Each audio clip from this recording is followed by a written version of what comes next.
ازيكم عاملين ايه؟ يا رب دايما تكونوا بخير واحسن حال. معاكم دكتور فارس نشأت، وباذن الله رب العالمين النهارده هنشرح مع بعض كده القرآن الكريم، ومعانا سورة لقمان. باذن الله هنسهل لكم مادة الدين، الا وهي مادة ما بتنضافش، بس احنا هنخليها لكم زي حاجة كده سهلة على قلبكم. وكمان قبل ما تكون مادة غير مضافة هنخليكم تفهموها باذن الله. باذن الله نخليها مادة سهلة جدا. اول حاجه عندنا سوره لقمان.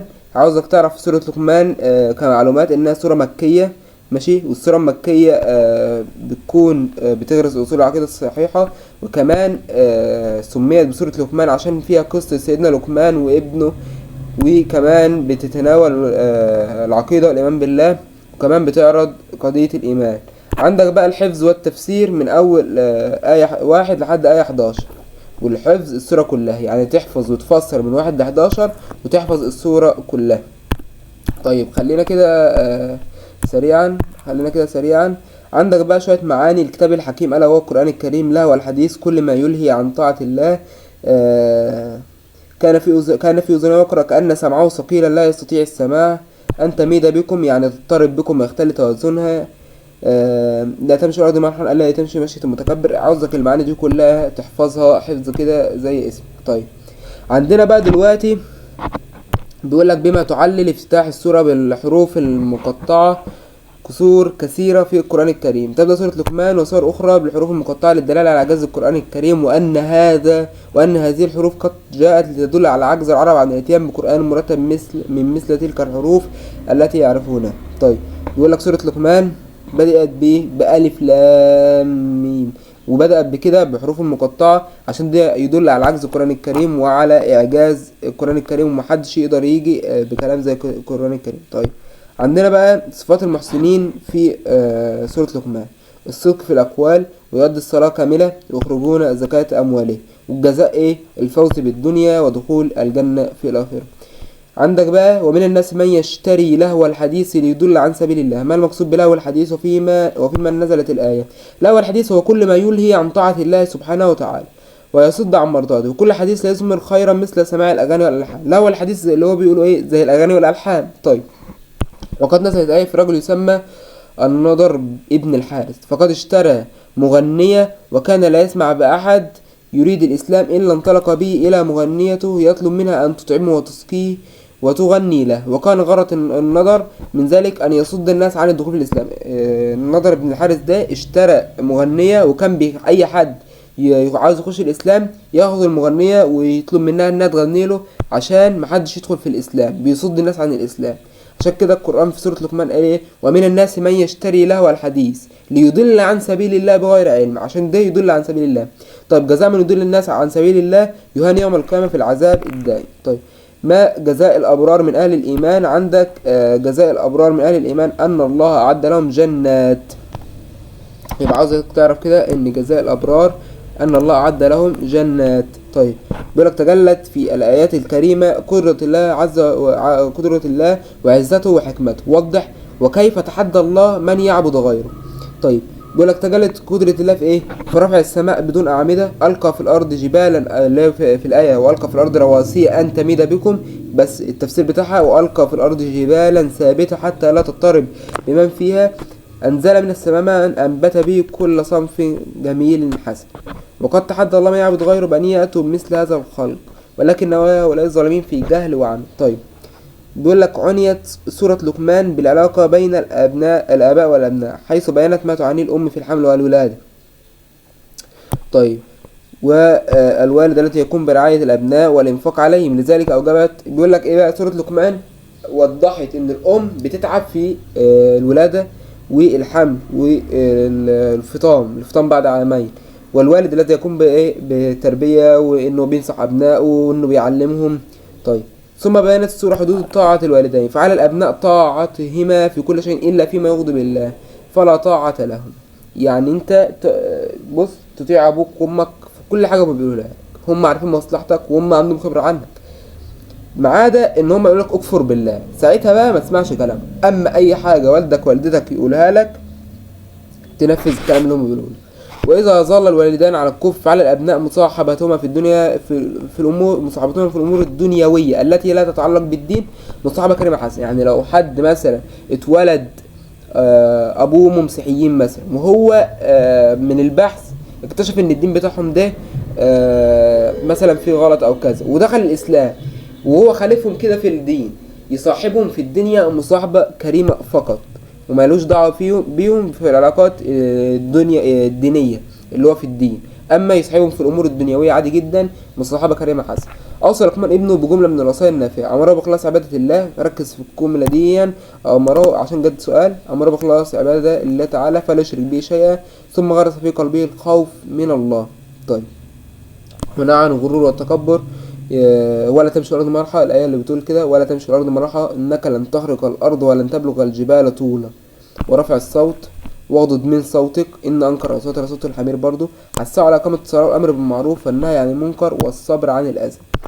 أثر ذلك على الفرد أن هذه الوصايا تسعد بالأفراد وتركب المجتمعات. ماشي، سيبك من الكلام ده كله. عندك سورة النور بيقول لك الحفظ السورة كلها، الحفظ تفسير من 11 ل 26. من أول: إن الذين جاءوا بالإفك عصبة منكم لا تحسبوه شر لكم بل هو خير لكم لكل امرئ منهم مكتسب الإثم. طبعا الإفك دي بيتكلم عن حادثة الإفك اللي حدثت في ستنا عائشة، واللي حدثت في المدينة. زعيم المنافقين هو اللي طلع الفتنة دي على ستنا عائشة رضي الله عنها وارضاها. ونشرح لكم بقى طبعا بقى الحادثة واللي حصلت فيها كلها، وعاوزكم تاخدوا بس من المغزى من الكلام ده كله، حتى لو انت تاخده في امورك بعد كده، ان انت يعني مثلا ما تقولش على فلانة انها بتمشي مع حد، او انها مصاحبة حد، لان ده قص محصنات. وقص المحصنات يعني المرء ممكن يقول كلمة يلقى بها في النار 70 خريف، وده مش كلامي، ده كلام سيدنا رسول الله صلى الله عليه وسلم. فانا عاوزك تركز في كل كلمة انت بتقولها عشان ما تحسبش على يوم القيامة. وكمان مالكش دعوة خالص باللي يمشي مع حد او اللي يصاحب حد، كل الناس ليها رب يحاسبها، انت فقط عليك بانك تكون في حالك.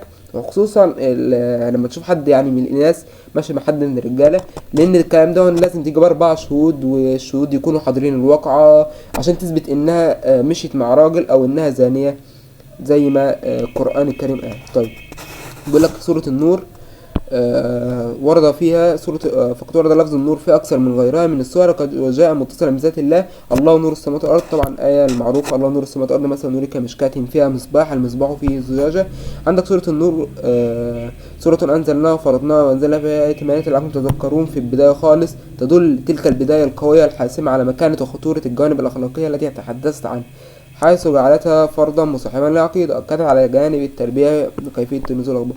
بيقول لك سورة أنزلنا وفرضنا وأنزلنا فيها آيات بينات لعلكم تذكرون. يعني نازل في السورة دي آيات بينات، نازل آيات معينة للناس زي حديث الإفك اللي احنا بنتكلم عنها عشان الناس تتذكر بيه.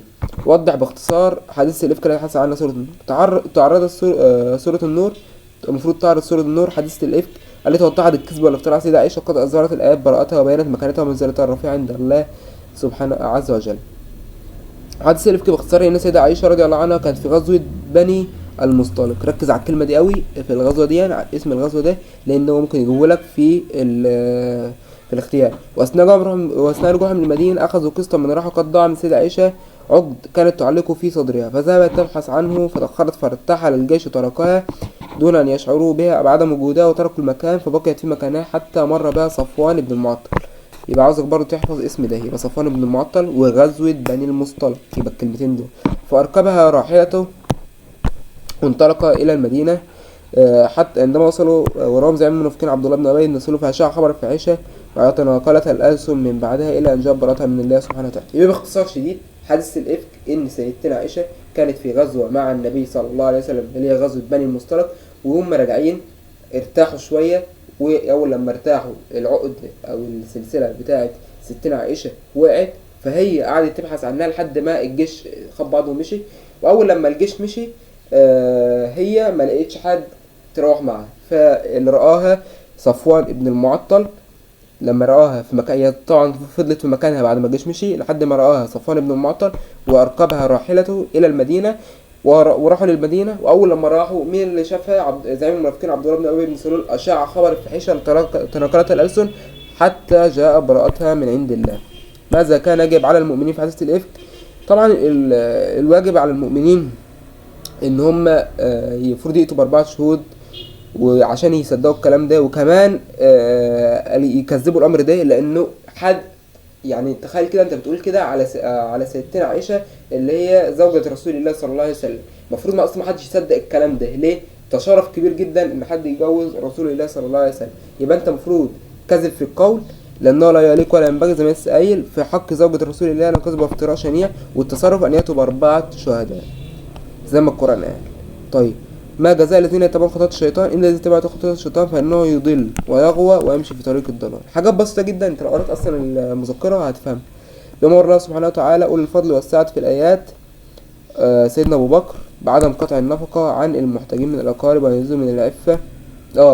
هنا بقى سيدنا أبو بكر سيدنا أبو بكر أول لما سمع الكلام ده كان هيقطع النفقة اللي كان بيوديها للناس المحتاجة، فنزلت آية ان هو سيدنا ابو بكر امر الله سبحانه وتعالى سيدنا ابو بكر بعدم قطع النفقة عن الاقارب وعن اللي هو عن الناس المحتاجة، ويزيد من كده كمان ويعفو ويصفح ابتغاء مرضات الله. طيب ما جزاء من يتهم العفيفات في عرضين؟ اهو دي الكلام بقول لك، ما تشتمش حد ومالكش دعوه بحد، وما تقولش على حد ان هو مثلا بيمشي مع حد او كذا او كذا او زاني او الكلام ده كله من غير ما انت تجيب 4 شهود، لان الكلام ده خطير جدا. اهو بص بقى، في الدنيا يبغضهم الله ويتوقع عليهم عقوبة الجلد 80 جلد ولا تقبل لهم شهادة ابدا. تخيل اصلا ما حدش يقبل لك شهادة بعد كده. في الاخرة بقى ينتظرهم عذاب عظيم لارتكاب هذه الفاحشة ويرمي الناس في اعراضهم. ما تقولش على فلانة كذا وانت اصلا حتى لو انت شفتها رأي العين لازم تجيب 4 ويكونوا شافوا الواقعة، ولازم ان لما تجيب ال4 دول لازم تشوفوا وتأكدوا كمان مرة. يعني حوار، انت مالكش دعوه بحد، ما تشتمش حد في اعراضه، ما تغتابش حد في اعراضه، خصوصا قذف المحصنات. ما تقولش على فلانة عملت كذا، ما فلانة ماشية مع فلان. الكلام ده خطير في اولا في الدنيا وفي الاخرة. توضح الايات فضل الله ورحمته على المؤمنين الذين تلقوا حديث الافك التوبة والرجوع من الذنب، وكمان ان هم يتحدثوا في حديث الافك وكمان زادوا عليها، يعني الناس قالوا حاجات زياده وهم اتحدثوا اصلا في امر، يعني امر كبير عند الله سبحانه وتعالى، حتى نزلت ايه في سيدنا عائشه. طيب الخبيثات للخبيثين والخبيثون للخبيثات والطيبات للطيبين والطيبون للطيبات. يرى البعض ان المراد بالخبث والطيب في الاقوال، فالكلمه الخبيثه لا تصدر الا من خبيث او خبيث، والكلمه الطيبه لا تصدر الا من طيب او طيبه. كلام معروف، الخبيث بيطلع كلام خبيث والطيبه بتطلع كلام طيب. اذكر 4 من التوجيهات الأخلاقية التي دعت إليها سورة النور. أولا معاقبة الزاني، يقول لك في البداية خالص الزاني لا ينكح إلا زانية أو مشركة، والزانية لا ينكحها إلا زاني أو مشرك. طيب دي في البداية أصلا معاقبة الزاني ومن يقذف ويتهم الأبرياء ظلم. وجوب تحري الأخبار والتدقيق زي ما لسه قايل، ما تقولش على فلان كذا غير لما تتأكد أو تجيب 4 شهود. مراعاة آداب دخول البيت والأماكن العامة وأوقات دخول الأبناء والخدم على الأبوين، ان في اوقات لازم تخش فيها على ابوك او امك، وفي اوقات اصلا ما ينفعش حد غريب يخش. في اوقات زي مثلا اوقات من الظهر للعصر، اوقات من بعد العشاء، خلاص في اوقات كده سورة النور محددة. واوضحت سبل الاستعفاف عن مغض البصر واعانة الفتيات على الاستعفاف بالزواج. طيب عندك بقى بعض الحديث الشريفة التي الدعوة إلى الله بالحسنى وطريقة تغيير المنكر. عندك من رأى منكم منكرا فليغيره بيده، فإن لم يستطع بلسانه فإن لم يستطع بقلبه، وذلك أضعف الإيمان. دون الدعوة إلى الله وتغيير المنكر. ماشي. عندك بقى ما معنى رأى يعني علمه، وطبعا دي عندكم فين في النحو يقعد منك ليه. ماشي. ما هي مراتب تغيير المنكر في الإسلام؟ تغيير المنكر باليد ثم باللسان ثم بالقلب. لتغيير المنكر باليد مفاهيم خاطئة، وضح تلك المفاهيم. الناس ممكن تفكر ان تغيير المنكر باليد اللي هو بالضرب، وده خطأ كبير جدا، وده اثره ممكن تكون تظهر فرقة ضالة تسيل الاسلام وتقدم للعالم، يقول لك الاسلام بينتشر بالضرب او تغيير الاسلام او الدعوة لله. يعني الحديث بيقول لك ايه؟ رغم منكم منكرا فليغيره بيده. يقول لك الاسلام بيغير او بيدعو للاسلام الناس الفرق الضالة دول يقول لك ان الاسلام بينتشر بحد السيف، او الاسلام بينتشر بكذا. والاسلام على عكس كده خالص انتشر بالفتوحات الاسلامية والغزوات. والغزوات دي كانت بتحارب ناس بعاد عن ربنا، كفرة.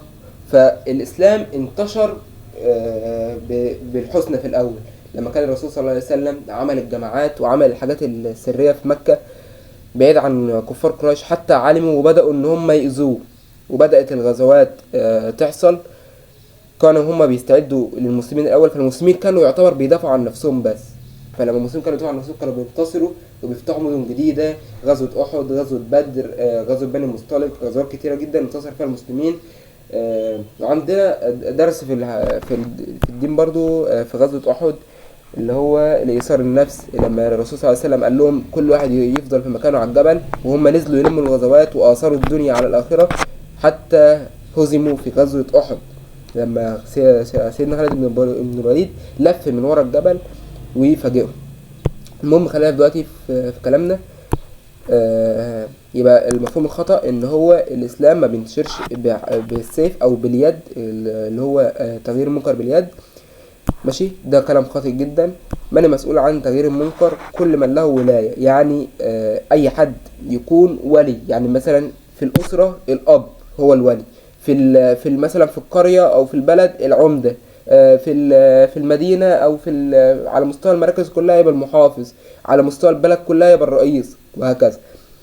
قال رسول الله صلى الله عليه وسلم ما من امير يلي امر المسلمين ثم لا يجد لهم وينصح لهم لم يدخل الجنة.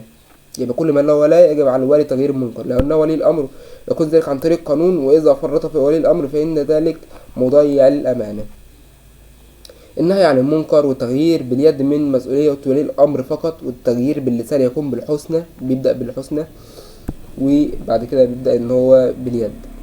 عن عبد الله بن عمر قال سمعت رسول الله صلى الله عليه وسلم كلكم راع وكلكم مسؤول عن رعيته، فالإمام راع وهو مسؤول عن رعيته، والرجل في أهله راع وهو مسؤول عن رعيته، والمرأة في بيت زوجها راعية وهي مسؤول عن رعيتها، والخادم في مال سيده راع وهو مسؤول عن رعيته، فكلكم راع وكلكم مسؤول عن رعيته. في رحاب الحديث الشريف ما معنى كلكم راع؟ كلكم راع يعني كلكم مسؤول، أو أي مسؤول عما يتولى ويرعى.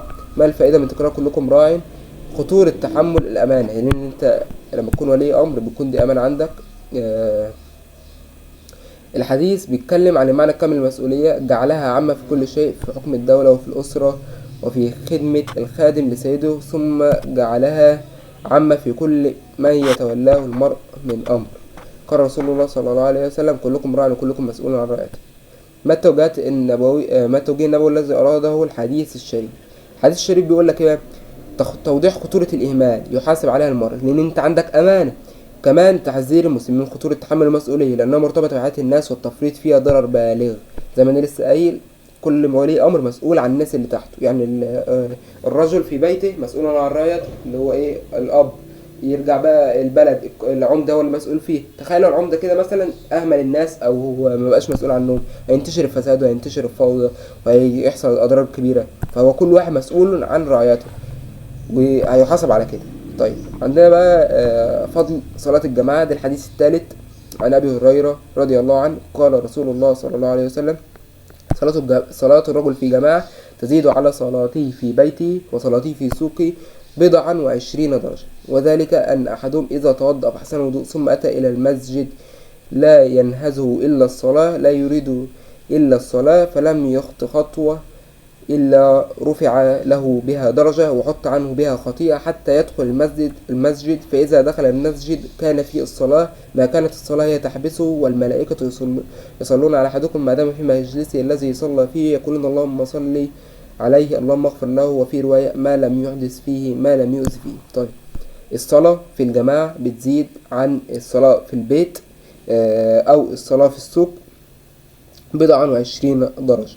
ولو واحد اتوضى واحسن الوضوء وبدأ ان هو يروح بالجامع، كل خطوة هيمشيها يرفع بها درجة وتحط عنه خطيئة حتى يدخل المسجد. فإذا دخل المسجد كانت الصلاة هي تحبسه، يعني هو خلاص توجه ونيته كانت الصلاة.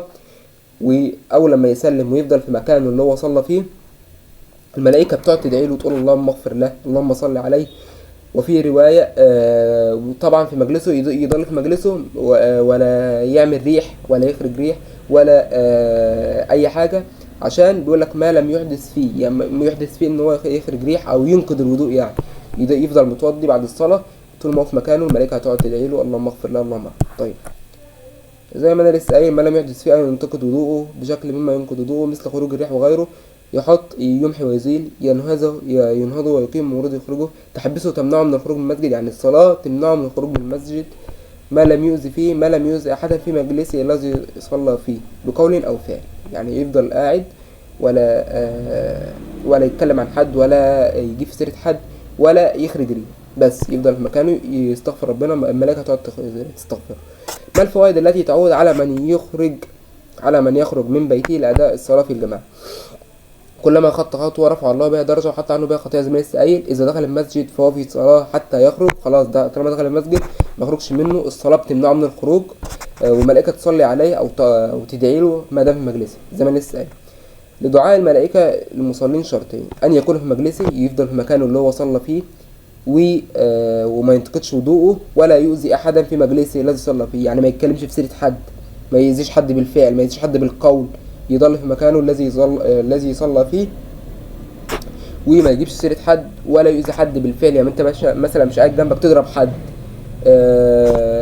تبعد حد من جنبك، تأذي حد، من الآخر يعني تفضل في مكانك انت صليت فيه، ولا تنتقد وضوءك ولا تخرج ريح ولا تأذي حد بالقول أو الفعل. طيب لإعمار المساجد بالعبادة ثواب وفضل العظيم، يرفع الله قدره ويحط عنه خطيئة وتصلي عليه الملائكة. طيب إلى ما يرشدنا الحديث الشريف إلى الفضل العظيم للصلاة الجماعة، لأنها تزيد عن صلاة المرء بمفرده وترفع درجاته وتحط عنه خطاياه.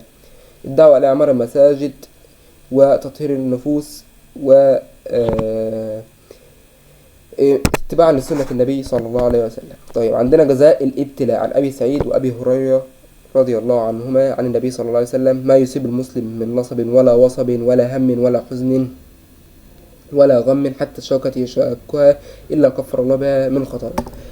ما تفكرش ان الشكة او الحاجة اللي هي بتصيبك دي هتروحها بقى، لا والله، انت كل حاجة بتعملها بتاخد عليها صواب. النصب والوصب والهم والغم والحزن، اي حاجة بتحصل لك حتى الشوكة، يعني انت مثلا لو ماشي في الطريق وفي شوكة دخلت في الشبشب بتاعك هتاخد عليها ثواب، دون بيكفر عنك من خطاياك وكمان بيرفع عنك درجات. وصب اللي هو الوجع الدائم او المرض. الحزن اللي هو عارفين الحزن كفر الله خطاياه، غفر الله خطيئته. طيب ما معنى الابتلاء وفيما يبتلى الإنسان وما الحكمة من الابتلاء؟ الابتلاء هو اختبار من الله للإنسان، وهو المظهر عملي للعلاقة العبودية بين الله والإنسان. يعني ربنا بيبتلي الواحد عشان يا إما يختبره يشوف هو هيصبر ولا لأ، يا إما عشان يكفر عنه من الخطايا. يبقى حاجتين، ربنا يبتلي الإنسان عشان حاجتين: الابتلاء يكفر خطايا، أو الابتلاء يكفر خطايا الإنسان وذنوبه، وإذا ابتلى المرء يصبر رفع الله درجته، وليميز الله الخبيث من الطيب ويمحص الله الذين آمنوا والذين نافقوا. يبقى ربنا بيختبر. ممكن واحد يقول ليه يا رب ابتليتني من الحاجات دي كده، ربنا عارف ان هو ايه، من الناس الخبيث. وممكن واحد يصبر ويحتسب ليميز الله الخبيث من الطيب، وطبعا ربنا يرفع درجاته، وكمان لو هو احتسب ربنا يرفع به خطاياه. الابتلاء يكون على قدر إيمان، يكون ابتلاء الله للعبد على قدر إيمانه، فإذا كان إيمانه قويا يبتليه الله فيه رقة وضعف. يعني بيقول لك كده من الآخر إن الإنسان كل ما إيمانه بيكون قوي كل ما الابتلاء بتاعه بيكون شديد. عشان ايه؟ عشان ربنا يرفع بيه خطاياه. يبتلي الرجل على حسب دينه، فاذا كان دينه صلبا اشتد بلاءه، واذا كان في دينه رقة ابتلى على قدر دينه. كل واحد ربنا يبتلي على قدر دينه، كل واحد ربنا بيختبره على قدر ايمانه. طيب عندنا بقى الحياء واهميته للمرء. قال رسول الله صلى الله عليه وسلم: ان مما ادرك الناس من كلام النبوة الاولى اذا لم تستحي فاصنع ما شئت. فعلا الواحد بيشوف دلوقتي من البنات، ربنا يهديهم يا رب ويهدي جميع شباب المسلمين، بيعملوا حاجات فظيعة، خصوصا البنات، يعني من اللبس، عدم الاستحاء والبهدله اللي بقت تحصل، والبنت اللي مبينه رقبتها في الشارع واللي مبينه قصه من شعرها. طب وده كله اصلا مش من شروط الحجاب. واذا لم تستحي فاصنع مع شئت فعلا. اكيد اللي بيعمل كده في بيته ما بيكونش عنده ولي امر، زي ما احنا لسه ما بيكونش عنده ولي امر مسؤول عن رعيته. كل اب هيتسال عن الرعيه بتاعته، عن بنته، عن مراته، عن كل اللي في البيت. ف نصيحة كده بس سريعة للبنات، حافظوا على نفسكم، ولا خروج الشعر هيجملك، ولا خروج الرقبة، ولا أي حاجة من الحاجات دي. المهم، بيقولك أدرك الناس أي وصل للناس، إن مما أدرك الناس يعني وصل للناس من كلمات النبوة الأولى: إذا لم تستحي فاصنع ما شئت، لم تستحي لم تخجل من فعل القبيح. طيب عندنا بقى بيقول لك ايه؟ الحياء له معنى واسع. فما هو الحياء؟ له معنى واسع شامل ان تحفظ الراس وما وعي، والبطن وما حوى، ولتذكر الموت والبلاء، ومن اراد الاخره ترك زينه الدنيا، فمن فعل ذلك استحيا من الله حق الحياء. طيب قال رسول الله صلى الله عليه وسلم: الا من ظلم موحدا او انتقصه حقه او كلفه فوق طاقته او اخذ منه شيئا بغير طيب نفس فانا حجيجه يوم القيامه. طيب يعني الحديث ده بيتكلم عن ايه؟ عن حماية اهل الكتاب، اللي هم الناس اللي بيننا وبينهم عهود، مسيحي، يهودي. طبعا انك تاخد منه حاجة مش يعني هتاخد منه حاجة غصب عنه، بتجبره عليها، يبقى الرسول صلى الله عليه وسلم هيكون حجيجة يوم القيامة، او تظلمه او تكلفه فوق طاقته. كل الكلام ده حرام في مجمل الحديث. هو معادا اي من اهل الكتاب الذين بيننا وبينهم عهود كلفه او اوجبه وفرض عليه انك تاخد حاجة منه غصب عنه، حجيجه خصيمه، انتقصه وقلل من حقوقه بغير حقه بغير رضا وطيب النفس. يوم القيامة يوم الحساب. في رحاب الحديث هناك صور عرضها الحديث لظلم المعاهد، فما هي؟ من صور ظلم المعاهد: انتقاص حق من حقوقه، والسخرية منه، وتكليفه أمرا فوق طاقته، وأن يؤخذ منه شيء دون رضاه. يعني انت ما تفكرش ان مثلا بيكون حد مسيحي واقف في الشارع كده، او مثلا دماغه مش قد كده، او دماغه مكفياه، يعني زي ما بيقولوا دماغه تعبانه، وانت تقعد تعنده مثلا او تضايقه او تسخر منه، تدون هيكون الرسول صلى الله عليه وسلم حقيقة في يوم القيامه. الامر مش سهل. وكمان لو انت مثلا جبت مسيحي او ايا كان يشتغل عندك في البيت، اديله حقه كامل. مثلا قال لك 400 جنيه اديله 400 جنيه، ايا كان السعر قالوا لك اديله كامل، ما تنتقصش منه من حقه. وكمان ما تكلفوش فوق طاقته. يعني انت لو جبت حد يشتغل عندك مثلا مسيحي او ايا كان ذمي، يعني ما بينك وبينه عهد، مسلم مسيحي ولا ايه ولا يهودي، تكلفه فوق طاقته، برضه ما تكلفوش فوق طاقته. وان يؤخذ منه شيء دون رضاه، يعني ما تاخدش منه شيء هو مش عاوز يديه. طيب وضح الحديث مدى سماحة الاسلام. الحديث هنا بيقول لك بقى ان الاسلام عنده سماحة لكل الاديان، وبيساوي في الحقوق والواجبات بغض النظر عن الدين او الجنس. عندك بقى ايه؟ لما يرشد الحديث على حسن معاملة أهل الكتاب في شتى المعاملات، يحذر الحديث من ظلم أهل الكتاب بأي شكل من أشكال من ألوان الظلم، يؤكد الحديث على سماحة الإسلام وقبول الآخر. الإسلام وتحريم التنجيم. قال رسول الله صلى الله عليه وسلم: أتى عرافا فسأله عن شيء لم تقبل له صلاة 40 ليلة. يجي حد يقول لك ايه؟ هيقرا لي الفنجان، هيقرا لي البتاع، كل ده حرام في حرام. يجي يقول لك النجم بيطلع بالليل ومش عارف ايه. سيبك من الكلام ده كله. كل الكلام ده لم يأتي أو لم ينزل الله به من سلطان. كل الناس دي بتهري، مفيش حاجه من الكلام ده اصلا. يقول لك مثلا يوم الخميس الجاي الجو هيمطر، انت عرفت ازاي؟ يقول لك اصل مش عارف نجمت ولا. كل ده حرام. واللي بينجم او اللي بيأتي بعراف مش الصلاة مش هتقبل لمدة 40 يوم. طيب عن ابي هريرة رضي الله عنه عن النبي صلى الله عليه وسلم: كل ما اقول هريرة يطلع معايا هريرة خير. من أتى كاهنا أو عرفه فصدقه بما يقول فقد كفر بما أنزل على محمد. يعني اللي بيتبع عراف يبقى بيكفر بالله، وكمان صلاة مش هتقبل لمدة 40 يوم. هو من يدعي معرفة الغيب من المنجمين في برامج تلفزيونية مثل حظك اليوم، عراف أو كاهن. طيب ما موقف الإسلام من التنجيم؟ اعتبر اسلام التنجيم شعبة من السحر، والسحر كبيرة من كبائر الذنوب، فمن سأل عرافا عن شيء لا تقبل منه صلاة لمدة 40 يوما، ومن أتاه وصدقه وآمن بقوله فقد كفر بما أنزل معه.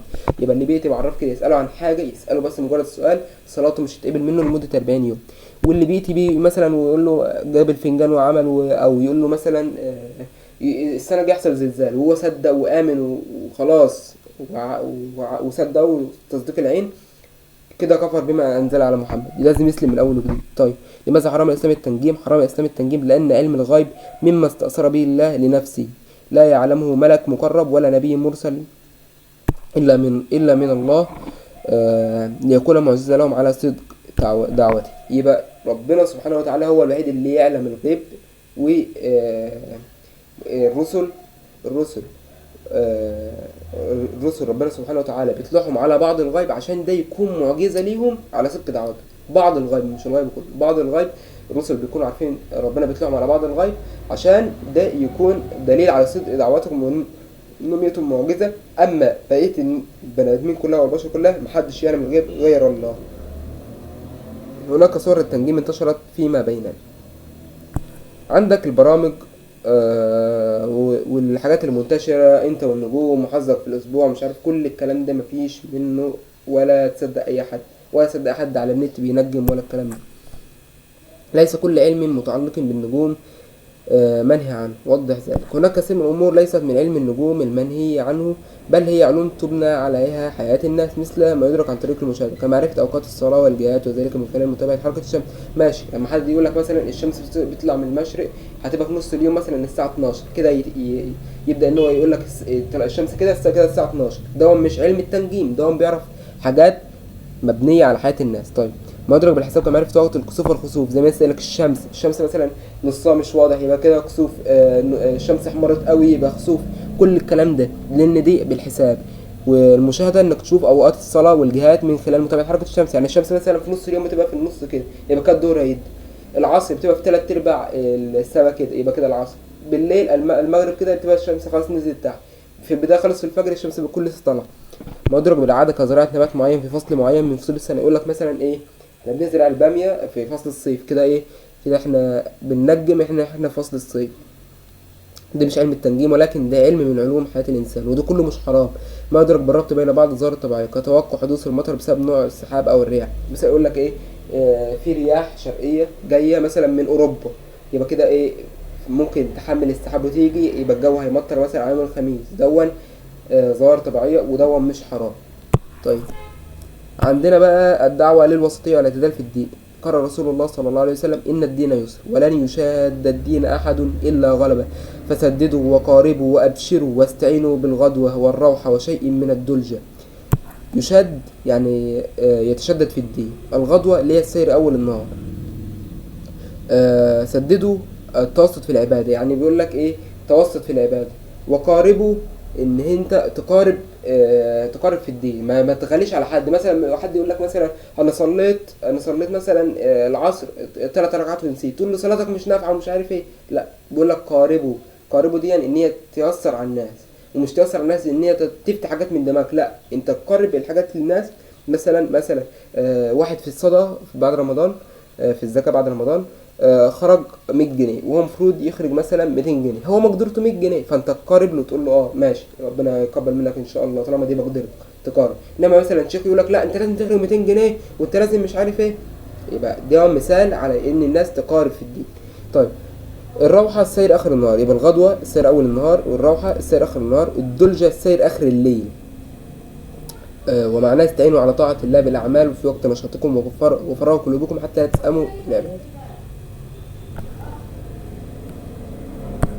طيب، الحديث يشير إلى إحدى خصائص العامة للإسلام، نوضح ذلك. يشير الحديث إلى خصيصة من خصائص الإسلام وهي الوسطية والاعتدال، فالدين الإسلامي منهج وسطي في كل شيء، فالدين يرفض التشدد والمغالاة في العبادة بل يدعو الوسطية، وكذلك جعلناكم أمة وسطا لتكونوا شهداء على الناس ويكون الرسول عليكم شهيدا. طيب، كيف تحقق الوسطية في العبادة؟ بيقول لك بأن لا يحمل الإنسان نفسه من العبادة ما لا يتحمله في الدين، لا يأخذ مغالبة التشدد، فمن شد الدين غلبة. يا أيها الناس إن إياكم الغلو في الدين فإنه أهلك من كان قبلكم الغلو. والدليل: لا يكلف الله نفسا إلا وسعها، لها ما كسبت وعليها ما اكتسبت، ربنا لا تؤاخذنا إن نسينا واخطأنا. إلى مرجعنا الحديث إلى التوسل والاعتدال في كل شيء، في الاعتقاد والتعبد والأخلاق والمعاملة. النهي عن التشدد والغلو في الدين لأن الدين لا يؤخذ بالمغالبة، فمن شد الدين غلبة. الاستعانة على طاعة الله بالأعمال وقت الراحة وفراغ القلوب. طيب، عندنا بقى الدعوة إلى الاعتدال في العبادة. يا أيها الناس، قال رسول الله صلى الله عليه وسلم: يا أيها الناس عليكم من الأعمال ما تطيقون، فإن الله لا يمل حتى تمل، وإن أحب الأعمال إلى الله ما دوم عليه وإن قل. طيب، ده اللي احنا بنتكلموا عنكم في ثانويه عامه، وان انت تداوم على الاعمال حتى لو شيء قليل. الناس تيجي تقول لك احنا راقمنا احنا عملنا، بسبب ان هو مثلا يجي في اول يوم ياخد نفسه والجلاله تاخده كده ويذاكر لك 10 ساعات، يجي تاني يوم ما يذاكرش، تالت يوم ما يذاكرش، رابع يوم ما يذاكرش، خامس يوم ما يذاكرش، يجي سادس يوم يبدا ان هو يفكر تاني يذاكر. انت لو خدت لك كل يوم ساعتين او 3 هتلاقي نفسك عملت نفس المده بل انجزت، وهتلاقي نفسك مرتاح. لان انت لو ذاكرت 10 ساعات في يوم وجيت ترجع تاني بعد المذاكره مش هتعرف ترجع. اما لو خدت كل يوم شيء قليل، هو بيقول لك وان احب الاعمال الى الله ما دوم عليه وان قل. لو انت قريت صفحه كل يوم احسن ما تقرا كل اسبوع 10 صفحات. ده بالنسبه لربنا احب الاعمال. انك تصلي قيام الليل كل يوم ركعتين 2 خير من انك تصلي كل شهر 10 ركعات، وهكذا. قال رسول الله صلى الله عليه وسلم ليس بخيركم من ترلد دنياه لاخره. ده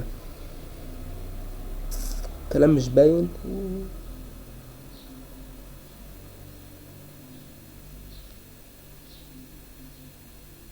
ليس بخيركم من ترلد دنياه لآخرته وإلا ولا آخرته لدنياه حتى يصيب منها جميعا، فإن الدين بلاغ إلى الآخرة ولا تكونوا وكيل الناس. تطيقون تتحملون دوما استمر عليه بلاغ موصلة، تملوا تيأسوا يصيب ينال كلا ولا تكونوا كلا على الناس. يعني كلا اللي هو العبء أو الثقل، ما تكونش عبء على حد، ما تطلبش حد من حاجة هو مش عاوز يعملها. طيب يشير الحديث إلى مبدأ عظيم وهو الاعتدال في العبادة وعدم الغلو والتطرف. الإسلام يرفض العنف والتطرف. قال رسول الله صلى الله عليه وسلم إذا بعث جيوشه قال اخرجوا بسم الله تقاتلون في سبيل الله، من كفر بالله لا تغدروا ولا تغلوا ولا تمثلوا ولا تقتلوا الولدان ولا أصحاب الصوامع، لا تغدروا لا تنقضوا العهد لا تغلوا لا تخونوا في المغنم. لا تغلو يعني لا تغلو دي يعني اللي هو ايه بيبقى فيه بعد الحرب كده او بعد الغزوه بيبقى فيه غنائم زي مثلا سيوف رماح. اما يقول لك ما تاخدش بقى ما تغاليش في الغنائم بتاعتك، خد على قد. اصحاب الصوامع اللي هم الرهبان، ما تحاربش ولا تقتل اصحاب الصوامع اللي هم الرهبان، ولا تقتل ولدان الاطفال الصغيرين.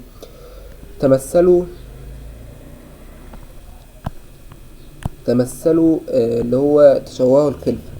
طيب في ضوء فهمك الحديث ما المبدأ الذي يشير إليه؟ يشير الحديث إلى تحريم الغدر والسرقة وتحريم قتل النساء والصبيان، كراهية التمثيل بجثث الموضع، عدم قتل الرهبان الذين يتعبدون في صوامع. طيب عندنا بقى غزوات الرسول صلى الله عليه وسلم. ما أسباب غزوات الرسول؟ حماية المؤمنين لدعوتهم ضد من يعتدى عليهم من أعداء الإسلام. زي ما لسه قايل لك كان الغزوات دي مش الرسول صلى الله عليه وسلم ما كانش هو اللي بيبدأ، ولكن الكفار هم اللي كانوا دايما بيعملوا حملات على الرسول صلى الله عليه وسلم وعلى الإسلام عشان يقضوا على الإسلام، فكانوا هم المسلمين بيدافعوا عن نفسهم بس.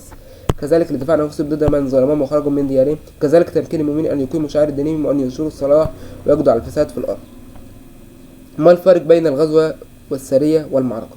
عندك السرية دي حاجة حصلت في عهد الرسول صلى الله عليه وسلم، والرسول صلى الله عليه وسلم ما خرجش فيها للقتال، يعني هي كانت زي غزوة بس الرسول صلى الله عليه وسلم ما خرجش فيه بس، وكانت في عهد الرسول صلى الله عليه وسلم. يبقى المؤمنين خرجوا او المسلمين خرجوا في عهد الرسول صلى الله عليه وسلم قتلوا الكفار بدون ما الرسول صلى الله عليه وسلم يخرج معهم. الغزوة المعركة اللي حضرها الرسول صلى الله عليه وسلم وكانت في عهد الرسول تكون بين المسلمين وطرف آخر. طيب المعركة هي لا تكون بين طرفين أو جيشين بغض النظر عن دينهم، فكل غزوة معركة وليس العكس. يبقى تركز على الكلمة دي، كل غزوة معركة وليس العكس. الغزوة الرسول صلى الله عليه وسلم بيخرج فيها وبيكون المسلمين وطرف آخر، يبقى الغزوة ينفع انها تكون معركة، اما المعركة ما ينفعش انها تكون غزوة، لانه بيقولك بغض النظر عن دينهم. اولا غزوة احد وقعت في 15 شوال، بالك ده سؤال مهم جدا. 15 شوال ده سؤال مهم جدا جدا جدا يا احباب. في 3 هجرية. طيب وتعلم منها المسلمون ان الشدائد في كل زمان هي التي تميز بين المؤمنين والمنافقين. رغبت قريش في الانتقام من المسلمين بعد هزيمتهم في غزوة بدر. زي ما يقول لك ان هو الكفار كانوا دايما عاوزين ينتقموا وعاوزين يقضوا على الاسلام، فالمسلمين كانوا بيدافعوا عن نفسهم، وكذلك من اجل استعادة مكانتهم بين القبائل.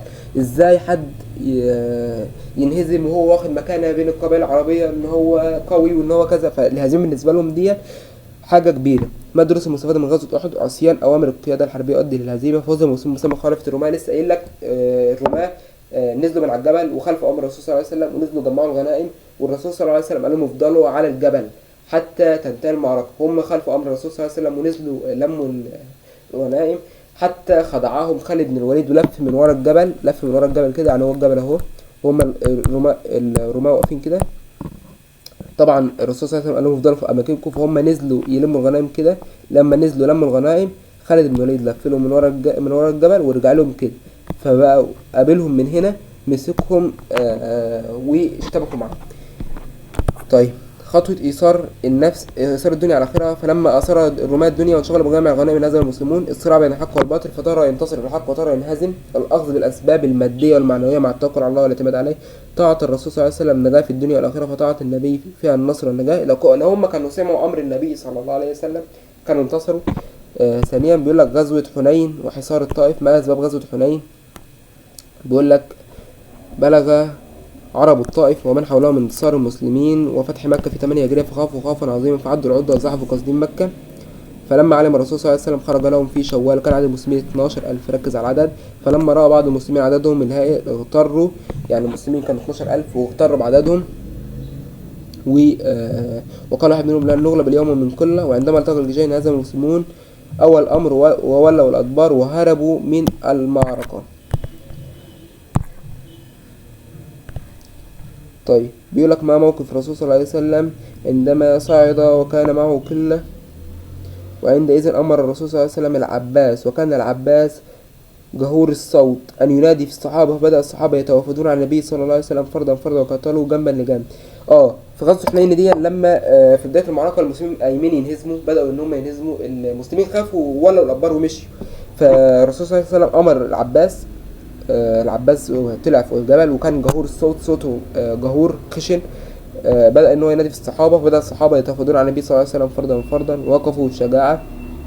وأخذ النبي صلى الله عليه وسلم حصوات ورمى بها المشركين وقال انهزموا انهزموا، فانهزم المشركون وهربوا إلى أوطاس ومنها إلى الطائف، فحاصرهم المسلمون في قلعتهم حتى استسلموا جميعا. الدروس المستفادة في غزوة حنين: العبرة ليست بالكسرة، فقد نزل المسلمون في بداية الغزوة ليبين المسلمين درسا مؤديا أن النصر ليس بالكسر. يبقى تاخد في بالك إن دايما النصر مش بيجيش بالكسر، ولكن النصر بيجي بالعقيدة وبيجي بالتوكل على الله. التفاؤل عدم اليأس من أسباب النصر، واستخدام الوسائل المتاحة لجمع المسلمين. لما الرسول صلى الله عليه وسلم استعان بسيدنا العباس في جمع الصحابة. عندك غزوة تبوك بقى والعسرة. ما أسباب غزوة تبوك؟ من بعد فتح مكة دخل الناس في دين الله أفواجا، فخاف الروم خافوا من دخول الإسلام، فأراد الروم القضاء على المسلمين. قلت لك هم دايما الكفار بيبقوا عاوزين يغدروا بالمسلمين، والقضاء على قوة المسلمين قبل أن تستفحل، قبل ما قوة المسلمين تبقى كبيرة في المنطقة، فيعجز الروم عن القضاء عليهم. فاستعد الروم ب40,000 مقاتل للقضاء على الرسول صلى الله عليه وسلم في المدينة، فخرج لهم الرسول صلى الله عليه وسلم سنة 9 هجرية. ركز على الرقم 9 هجرية في 30,000 مقاتل. فلما علم الروم بأن الرسول صلى الله عليه وسلم قد خرج لهم دب الرعب في قلوبهم، فتركوا تبوك وغادروا إلى ديارهم. يبقى الرسول صلى الله عليه وسلم في غزوة تبوك خرج ب30,000 مقاتل في سنة 9 هجرية، وكان عدد الروم 40,000. أول لما الرسول صلى الله عليه وسلم خرج بدأوا إن هم خافوا وانسحبوا. لماذا سميت غزوة تبوك بغزوة العسرة؟ ذلك لما كان عليه المسلمون في تلك الغزوة من الشدة والضيق والظروف القاسية التي مثلت في شدة الحرارة وقلة المياه. كانت طالعة في الصيف، وكان الجو حر جدا، وكان قلة المياه. طيب، وقلة الزاد، فكاد الجيش أن يهلك من الجوع والعطش، ولولا أن دعا النبي صلى الله عليه وسلم ونزل ماء المطر لهلك القوم من العطش. يبقى كان الجو حر جدا، ما كانش معاهم اكل ولا شرب، لحد ما النبي صلى الله عليه وسلم دعا لهم حتى نزل المطر. ما الدروس المستفادة من الغزوة: جمع المعلومات من أسلحة النصر، اللي هو سلاح المخابرات اللي بيسموه اليومين دول سلاح المخابرات. الجيوش دايما دلوقتي بقت تعمل حاجة اسمها سلاح المخابرات، بالطائرات المسيرة تجمع معلومات عن العدو. فهو انك تجمع معلوماتك طبعا دي تستفاد من الغزوه دي. سلاح المخابرات جمع معلومات وعرف ان الروم هيقاتلوا المسلمين، فلما كانوش عرفوا كان هم الروم غدروا بيهم، فاول لما عرفوا استعدوا، والرسول صلى الله عليه وسلم خرج ب30,000 مقاتل. الشورى من اسباب النصر، ان الرسول صلى الله عليه وسلم اخذ براي الصحابه وقبل مشورة أبو بكر الصديق في الدعاء بنزول المطر. يعني سيدنا أبو بكر قال للرسول صلى الله عليه وسلم ما تدعي كده إن المطر ينزل، استشاره. فأول لما دعا الرسول صلى الله عليه وسلم المطر نزل. ودايما بقول لكم استشيروا، ما خاب من استشار. الشورى صلى الله عليه وسلم الرسول صلى الله عليه وسلم كان بيطبق ذات نفسه. التدريب العملي العنيف، يعني الرسول صلى الله عليه وسلم خرج في ظروف قاسية جدا، والرغم كده هو ما يئس ابدا، رغم ان حرارة الشمس كانت عالية، ولكن الرسول صلى الله عليه وسلم كان دايما عنده تفاؤل وامل. عندك بقى البحوث والتهذيب، ثانية كده بقى.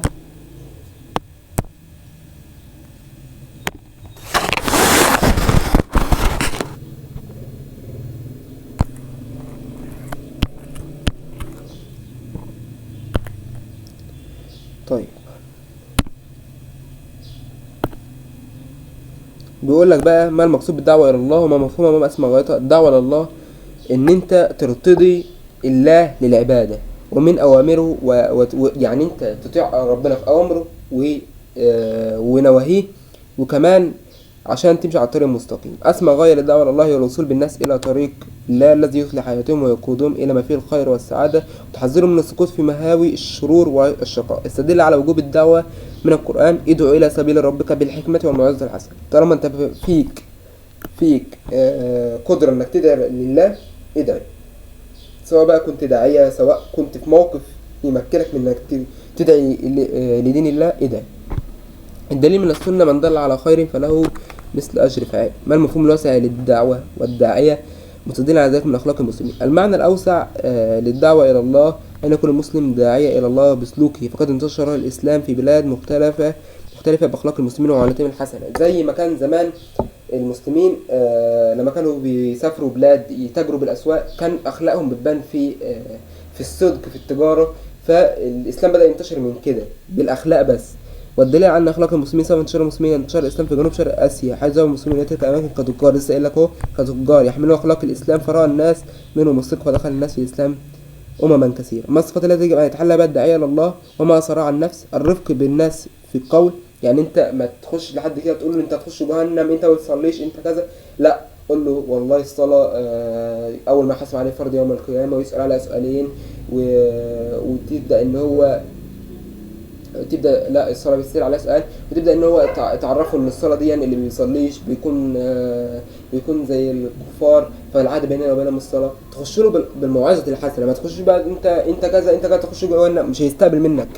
لا يعنف احدا او يفضحه ويشهر باسم على رؤوس الناس. البعد عن التشدد والانجراف، لسه قايل لك ما تشددش في القول ولكن عامله بحسن نية. يعني الرسول صلى الله عليه وسلم لما كان بيتكلم مع الصحابة نزلت في آية: ولو كنت فظا غليظ القلب لانفضوا من حولك.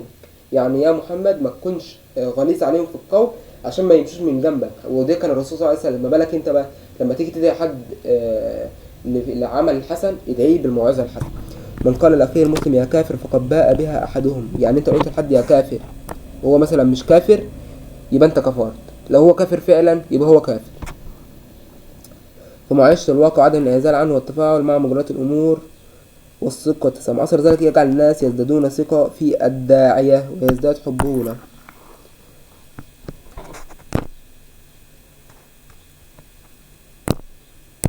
طيب عندنا بقى هنا فضل الصلاة وأركانها وكل حاجة. الصلاة هي ركن من أركان الإسلام في عماد الدين، من أقامها فقد أقام الدين ومن هدمها فقد هدم الدين. زي ما احنا لسه قايلين، لما تيجي تنصح حد عن الصلاة عرفوا ان هي عماد الدين ومن اقامه فقد اقام الدين، وعامله بالحسنى، لان الدعوه لله بتكون بالحسنى وبالرفق واللين، ما بتكونش طبعا بالغضب او الكلام ده. طيب عندنا وهي اول ما يسأل عنه مره يوم القيامه زي ما احنا قايلين. مفهوم الصلاه هي لغه هي الدعاء. اما الصلاه في الاصطلاح هي اقوال وافعال مخصوصه مفتتحة بالتكبير ومختمة بالتسليم، ودليل فرضيتها قائم على القرآن والسنة والإجماع. يبقى الصلاة بتبدأ بالتكبير وبتنتهي بالتسليم، ودليل فرضها من القرآن والسنة والإجماع. الصلاة آثار نفسية سلوكية. الآثار النفسية، انت لما تصلي كده بترتاح نفسيا أصلا، إشراك للروح وأنس بالله وطمأنينة للنفس ووسعة للصدر والأمل. في الصلاة شعار بعزة الإنسان بالله واعتزاز بالدين. الصلاة تمنح العبد المؤمن ثقة في وعد الله تعالى في الدنيا والآخرة. عندك بقى جزئية مهمة جدا جدا اهي: الدراسات النفسية الحديثة تؤكد أن الصلاة تبعث في نفس الإنسان حالة من الاسترخاء التام وهدوء النفس وراحة العقل، مما له من أثر عظيم في تخفيف حدة التوتر العصبي. وده في نفس الوقت يدل لك على عظمة الله سبحانه وتعالى وعلى عظمة الدين الإسلامي الحنيف. طيب عندك بقى حاجة الصلاة تنهى عن الفحشاء والمنكر. إن الصلاة تنهى عن الفحشاء والمنكر فيها تدريب للمصلي على تقوية الإرادة بالله واستعانة بصبر الصلاة تربية على النظام في الحياة بما فيها من ضبط الأوقات. كيف تحقق الخشوع في الصلاة؟ الصلاة لا تحدث أثرها النفسي والسلوكي في المسلم إلا بالخشوع. لازم تخشع وتستحضر ربنا، تستحضر استحضار القلب مع الله وخشيته. في محقق الخشوع في الصلاة الاجتهاد، تركيز الصلاة، إنك تجتهد وتركز في الصلاة على قد ما تقدر، عشان دون بيساوي كتير من أسباب قبول الصلاة. عدم الالتفات وكثرة الحركة في الصلاة، لذلك كان النبي ينظر إلى موضع سجوده. يبقى النبي صلى الله عليه وسلم كان بينظر إلى موضع سجوده. عندك بقى صلاة الجنازة. صلاة الجنازة دليلها من السنة. قال رسول الله صلى الله عليه وسلم في من مات وعليه دين صلوا على صاحبكم. شروطها التكليف، استقبال القبلة، وستر العورة، واجتناب النجاسة، وحضور الميت بين يدي المصلي، وإسلام المصلي والمصلى عليه يكونوا مسلمين، الطهارة وطهارة التوب. أركانها القيام لأنها كالصلاة مفروضة، التكبيرات الأربع، قراءة الفاتحة، الصلاة على النبي صلى الله عليه وسلم، الدعاء للميت، الترتيب بين الأركان فلا يقسم ركن على آخر، وبعدين السلام. رفع اليدين في التكبيرة الأولى فقط، دي السنن بتاعتها، والاستعانة قبل القراءة، وأن يدعو المصلي لنفسه وللمسلمين، والإصرار بالقراءة، ما تقولش بسم الله الرحمن الرحيم وتعلي صوتك عشان ما تلخبطش اللي جنبك. وقتها بيبدأ بعد تغسيل الميت تكفينه وتجهيزه إن كان حاضرا، أو ينوه عن خبر وفاته إن كان غائبا. يعني لما الميت يكون غايب يروح صلاة الجماعة على المتوفي، ويبدأ إن هم يصلوا حتى لو ما كانش حاضر، وده صلاة الغائب. طيب، يقوم الإمام عند الرأس الرجل وما يقارب وسط المرأة، ثم يكبر 4 تكبيرات أولى، تكبيرة الإحرام، ثم يسمي ويقرأ سورة الفاتحة سرا. الثانية يكبر ويصلي على النبي صلى الله عليه وسلم بصيغة التشهد. الثالثة يدعو للميت بالدعاء المأمور المأثور عن النبي صلى الله عليه وسلم. الرابعة يكبر فوقها ويدعو للميت ولنفسه ولسائر المسلمين. يبقى هي ببساطة التكبيرة الأولى بتقرأ في الفاتحة، التكبيرة الثانية النص الثاني من التشهد اللي هو اللهم صل على محمد وعلى آل محمد كما صليت على إبراهيم وعلى آل إبراهيم إنك حميد مجيد، وبارك على محمد وعلى آل محمد كما باركت على إبراهيم وعلى آل إبراهيم إنك حميد مجيد. الثالثة بتبدأ إنك تدعي للميت. الرابعة بتبدأ إنك تدعي للميت ولنفسك ولسائر أموات المسلمين. بعد كده بتسلم وانت واقف. برضو فضل صلاة الجنازة للميت. صلاة الجنازة سبب من أسباب التكفير عن الميت والشفاعة له بإذن الله، وخاصة إذا كثر الجمع المصلى عليه. ما من رجل يموت فيقوم على جنازته 40 رجلا لا يشركون بالله شيئا إلا شفعهم الله فيه. من شهد جنازة، فضل صلاة الجنازة للمصلي، من شهد جنازة وكان معها حتى يصلى عليها ويفرغ من دفنها رجع من الأجر بقيراتين، والقيرات مقدار من الثوب معلوم عند الله تعالى. طيب، ده فضل صلاة الجنازة. عندك بقى من السنن الكونية ما المقصود بالاختلاف وما الحكمة وما الغاية. الاختلاف وعدم الاتفاق وسنة كونية في سائر المخلوقات تتبدل مظاهرها في الجماد والنبات والحيوان، وأروع مظاهر الاختلاف هو التعدد وتنوع البشر. الحكمة والغاية دفع الناس إلى التدبر والتفكر، بذل أفضل ما لدى الأفراد من طاقة إبداعية للاستفادة من ذلك الاختلاف. ربنا خلق الناس كلها مختلفة، في واحد بيحب الرسم، واحد بيحب الكتابة، واحد بيحب القراءة، واحد بيحب الفنون، واحد بيحب الكتابة، واحد بيحب كذا. كل واحد ربنا خلقه مختلف عشان كل واحد يطلع طاقته في حاجة معينة. أما لو ربنا خلق الناس كلها نفس الحاجة، كلهم مثلا لو كلهم مثلا بيحبوا الكتابة، البشر كلها هتكتب كده، مش هنطلع حاجات تانية مختلفة. ودون من سنن الكون عشان الناس تطلع أحسن ما عندها. طيب، ربنا بيقول في القرآن ولا يزالون مختلفين إلا من رحم ربك ولذلك خلقهم. يعني ربنا خلق الناس كلها مختلفة، ودي سنة من سنن الكون. طيب، بيقول لك الماء نموذج فريد يجسد فكرة التنوع. واضح، الماء نموذج فريد يجسد فكرة التنوع، فمنه العذب اللي هي الأنهار والعيون، ومنه الملح الأجاج مثل البحار والمحيطات. من الأمور التي تجسد فكرة التنوع في الكون النبات. خلق الله نباتات في صورة متنوعة مذهلة، منها المعمر، ومنها الأشجار، ومنها الحامض، ومنها المالح، ومنها الثمر، ومنها اللي فيه بذر، ومنها اللي فيه الذي لا يوجد بدون بذر يعني، ومنها الزرع أرض، ومنها ما تحت الأرض. في خلق الأنعام والدواب دروس وعبر تبين التنوع. تعدد وتنوع الأنعام والدواب إلى أمم وجماعات وأنواع وأجناس وأشكال مختلفة، ومنهم من يمشي على بطنه، ومنهم من يمشي على رجلين، ومنهم من يمشي على 4. ده برضه في القرآن. ومنهم من يمشي على رجلين ومنهم من يمشي على أربع ومنهم يمشي على بطن ومنهم يمشي على أربع يخلق الله ما يشاء إن الله على كل شيء قدير. ودي آية في القرآن.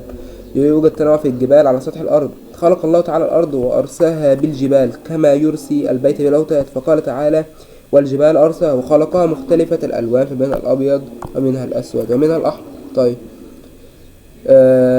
والرياح كذلك، الرياح مختلفة، في رياح باردة ورياح ساخنة، ومنها الرياح المحملة بالعواصف بالأتربة يعني، ومنها الرياح اللي هي بتيجي من البحار وبتكون مختلفة متنوعة. التعدد والاختلاف في الطبيعة البشرية. الاختلاف في الطبيعة البشرية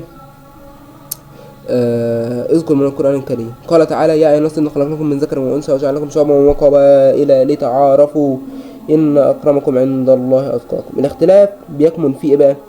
في العرق وفي العادات وفي التقاليد وفي الأعراف وفي الفكر وفي النصائح وفي الغايات وفي المشاعر وفي الأحاسيس. كل الناس مختلفة في كل حاجة، حتى الذكر والأنثى. بص كل الناس مختلفة عشان ربنا يطلع أحسن ما عند كل واحد. ما أضرار عدم الوعي بسنة الاختلاف على الفرد والمجتمع. عدم الوعي بسنة الاختلاف له آثار الضر على الفرد والمجتمع، فهو يورث مشاعر الطائفية والبغضاء بين أفراد المجتمع مؤدي إلى تفكك المجتمع الواحد. يعني أنت لما تشوف الناس كلها واحدة كده، أو لما تشمئز الناس كلها مختلفة، دون بيبقى ليه مشاعر طائفية، دي الطائفة على بعضهم، ويبقى حاجات كده بغضاء وحاجات ربنا يبعدنا عنها. الإسلام يدعو إلى مد جسور التعامل مع الآخر، يدعو أيوة الدين بتاعنا بيدعو إلى نبذ روح التعصب، وبيدعي إلى التسامح والإخاء والمحبة والتعاون وكل الكلام اللي هو احنا عارفينه.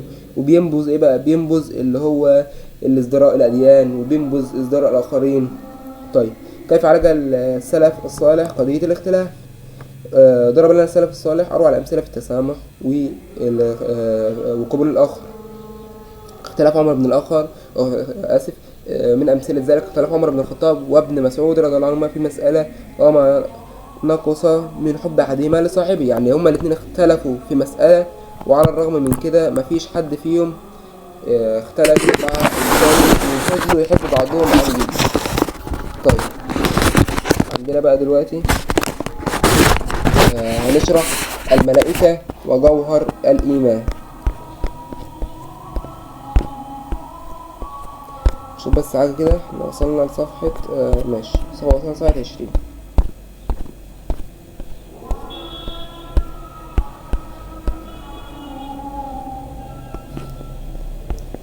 طيب عندنا بيقولك بقى الملائكة وجوهر الإيمان.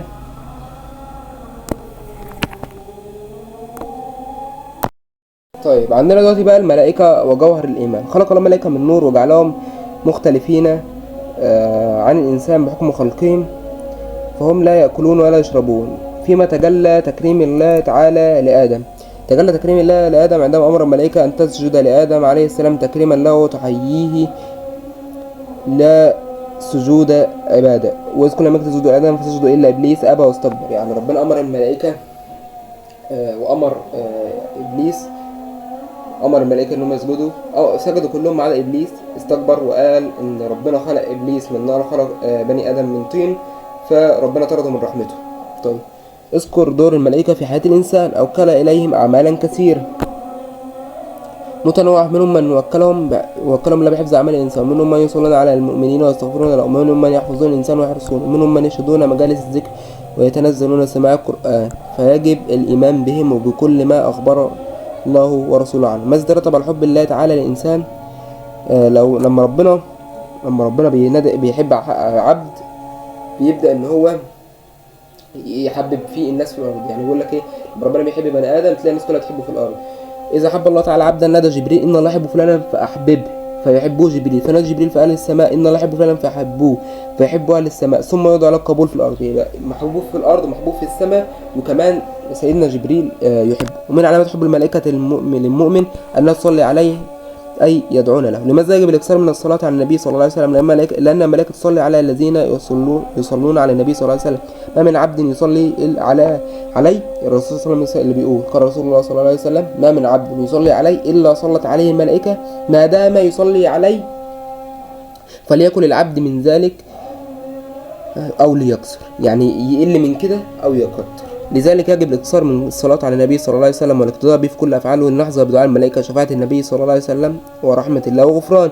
ما أهمية دعاء الملائكة للمؤمن؟ إن صلاة الملائكة على المؤمن لها أثر كبير في هدايته إلى الطريق المستقيم والاستمرار في الطاعة، وكمان تكفير الذنوب. عندك بقى جزاء الابتلاء. الابتلاء هو اختبار من الله سبحانه وتعالى. احنا لسه قايلين ونبلوكم بشيء من الخوف والجوع ونقص من الأموال والأنفس والثمرات ونبشر الصابرين الذين إذا أصابتهم مصيبة قالوا إنا لله وإنا إليه راجعون. وكمان في آية بتقول ونبلوكم بالشر والخير فتنة وإلينا ترجعون. يعني الابتلاء هو فتنة من ربنا عشان يشوف تكون محبة لله، محبة من الله للعبد، وعشان يشوف هو خبيث ليميز الله الخبيث من الطيب.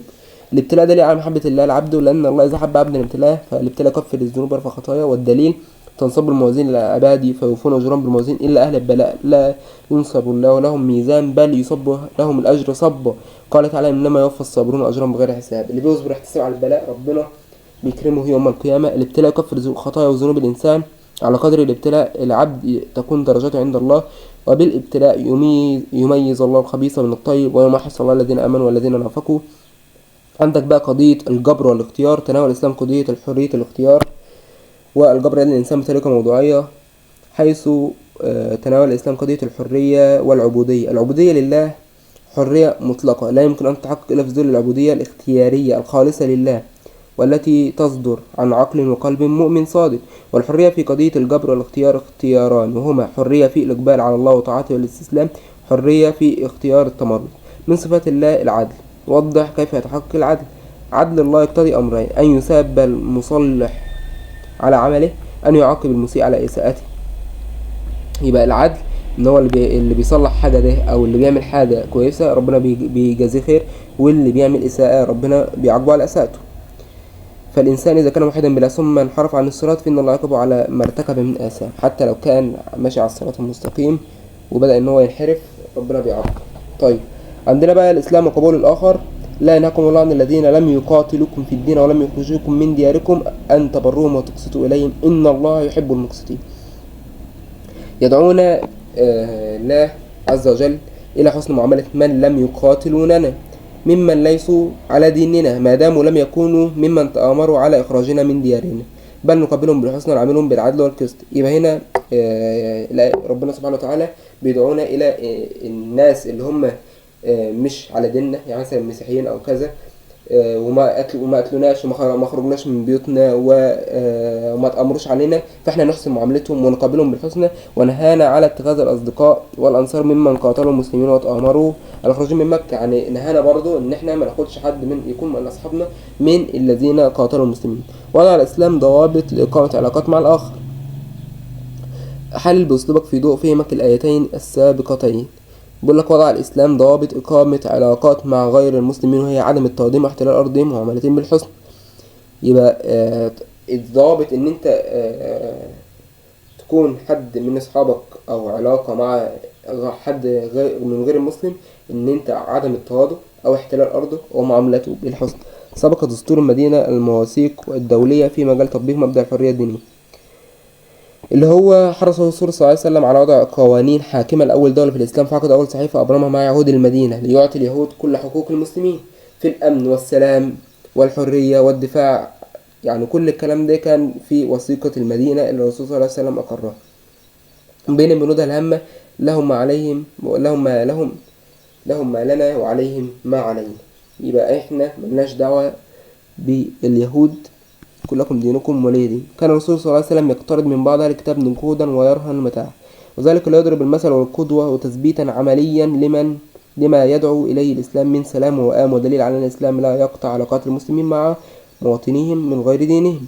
على ما أمن الرسول صلى الله عليه وسلم نصارى نجران على أموالهم وأنفسهم وأرضهم ودينهم وغائبهم وشاهدهم وأن يمارسوا دينهم كيفما شاءوا. يبقى الرسول صلى الله عليه وسلم أمن نصارى نجران على فلوسهم وعلى أنفسهم وعلى الأرض وعلى الدين وعلى الغائب، ومأمنهم على كل حاجة، وأعطاهم حرية ممارسة الشعائر، حرية العبادة والاعتقاد لغير المسلم. طيب عندك أساليب الرسول صلى الله عليه وسلم في الدعوة. ما مهمة الرسول التي بعثهم الله من أجله؟ الدعوة إلى الله تعالى والإصلاح هو منهج الرسل واتباع الرسل، ولا أحد أحسن في سلوك طريق السياسة النافعة والإصلاح من رسل الله الذين أرسلهم. يبقى مش حد أحسن من الرسل اللي ربنا أرسلهم في مهمة التي بعثهم إليها، ألا وهي الدعوة إلى الله. من الأمور التي تم بها النبي في دعوته الظروف المحيطة وحال البيئة. وضح ذلك. ينبغي على الداعية إلى الله دراسة البيئة دراسة جيدة ليعرف عادات. يبقى عشان تبدأ تهتم بالدعوة لازم تعرف البيئة اللي انت قاعد فيها، عاداتهم، أخلاقهم، تقاليدهم، نقاط الضعف والقوة عندهم، عشان تكون خطواتك الدعوية متناسقة معاهم. يعني مثلا انت ما تجيش مثلا مع ناس تقاليدهم أو عاداتهم او مثلا هم ناس على قد حالهم، وانت مثلا تدعوهم الى ان هم يخرجوا زكاة كتير او كذا او كذا، يبقى انت كده بتخالفهم. لا، انت لازم تعرف انت بتكلم مين من حيث عقائدهم، من حيث دينهم، من حيث عددهم، من حيث عباداتهم، من حيث نقاط الضعف والقوة. لما لجأ الرسول صلى الله عليه وسلم الى الدعوة السرية في البداية. زي ما لسه قايل لك، في البداية كانت الدعوة سرية ما كانتش جهري، وذلك عشان يحافظ على الإسلام من الفتنة، لأن كان لسه في البداية. وكان لو كان الكفار علموا بالإسلام في الفترة دي كانوا هيقتلوا الرسول صلى الله عليه وسلم، وقتال المشركين في الفترة دي كان هلاك ليهم لأنهم كان عددهم قليل. فاتبع الرسول صلى الله عليه وسلم الدعوة السرية، وكانت تلك الغاية التي اتبعها النبي سياسة حكيمة في تبليغ الدعوة والوصول بها إلى بر الأمان. ما موقف الرسول صلى الله عليه وسلم من أعدائه وكيف كان يعاملهم؟ صبر الرسول صلى الله عليه وسلم على المشركين واحتمل أذاهم، لأنه رأى في مواجهة المشركين في ذلك الحين مفاسد كبيرة، فنتائج هذه المواجهة قد لا تكون في صالح المسلمين. زي ما لسه قايل لك إن هو عدد المسلمين ساعتها كان قليل، وكان الكفار كانوا بيجتمعوا عاوزين يدمروا الإسلام، فهو تجنب مواجهتهم خالص، وكان يعملهم معاملة فيها إحسان رغم كفره. طيب عندك بقى لم يتقيد الرسول صلى الله عليه وسلم في دعوته إلا بالله في دعوته إلى الله بالوطن، ما تقيدش بالوطن، ولكن لما أذوه أصحابه في الهجرة إلى الحبشة وخرج في رحلته إلى الطائف ثم الهجرة من مكة للمدينة، يبقى لم يتقيد الرسول صلى الله عليه وسلم في دعوته بالوطن.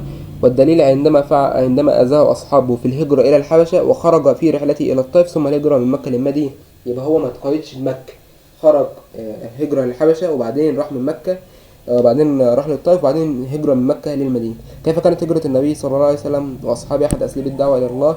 عندما هاجر الرسول صلى الله عليه وسلم وأصحابه إلى المدينة انتشر الإسلام فيها وتم إنشاء أول دولة إسلامية، كما انتشر الإسلام بعد أن أذن الرسول صلى الله عليه وسلم لأصحابه بالهجرة إلى الحبشة. كيف ترد على شبهة انتشار الإسلام بحد السيف؟ زي ما أنا لسه قايل لك دلوقتي، دور الإسلام والتاريخ بيكذبوا الكلام ده. ليه بقى؟ لأن شهد أبو سفيان زعيم قريش ورجل ظل معارضا للإسلام أكثر من 20 سنة: لقد حاربتك فنعم المحارب كنت، ثم سلمتك فنعم المسالم أنت. يبقى لما حد يقول لك إن الإسلام انتشر بحد السيف، عرفوا تاريخ الإسلام وجوهر الإسلام، وكمان عرفوا إن أبو سفيان زعيم قريش شهد أن، وده الراجل كان طبعا معارض للإسلام أكتر من 20 سنة، شهد لرسول الله صلى الله عليه وسلم بقوله: لقد حاربتك فنعم المحارب وقد سلمتك فنعم المسالم أنت. طيب حاجة دلوقتي الإسلام هو فقه التكافل. يبقى عندنا دلوقتي الإسلام هو فقه التكافل. ثانية كده، ماشي. كيف تكون فكرة التكافل في القرآن الكريم؟ يبقى تكون فكرة التكافل ان هي حجر الاساس في بناء العلاقات الاجتماعية. التكافل هو في القرآن الكريم هو حجر اساس في بناء العلاقات الاجتماعية، وصفاء النفس حبها للخير التي تبذل الإحسان لكل بني البشر فلا يبخل بما عنده ما استطاع. طيب اذكر مفهوم التكافل في ضوء القرآن الكريم ووضح أهمية التكافل في حياة الفرد والمجتمع. التكافل في القرآن الكريم هو تقديم يد العون لأبناء المجتمع في كل النواحي الاقتصادية والاجتماعية والنفسية والعلمية والأخلاقية. يبقى التكافل إنك تمد إيدك يد العون للناس اللي محتاجة في كل مجالات الحياة: اقتصادية، اجتماعية، نفسية، صحية، علمية، أخلاقية. وده بيبني مجتمع قوي متماسك وقائم على التعاون بين الأفراد. اذكر بعض صور التكافل التي دعا عليها القرآن الكريم، التكافل الأخلاقي، التكافل العلمي، التكافل الجنائي، التكافل السياسي، التكافل الاقتصادي. التكافل الاقتصادي مهم جدا بتوجيه الثروات إلى ما يخدم الناس. التكافل الأدبي والتكافل الاجتماعي. التكافل الاجتماعي مظاهر وصور متعددة. التكافل الأسري إن هو الأب مسؤول عن واجبات أبنائه وزوجته. طيب عندنا بقى حاجة اللي هي شرحنا 25.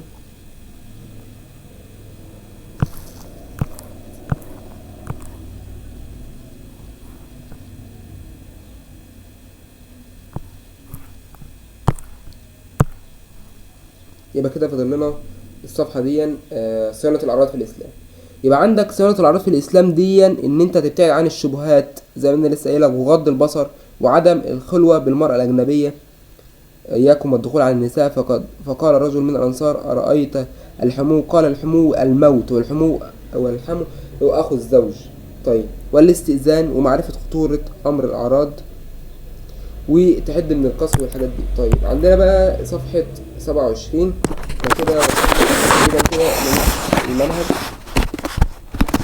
عندنا بقى التكافل بين الأقارب.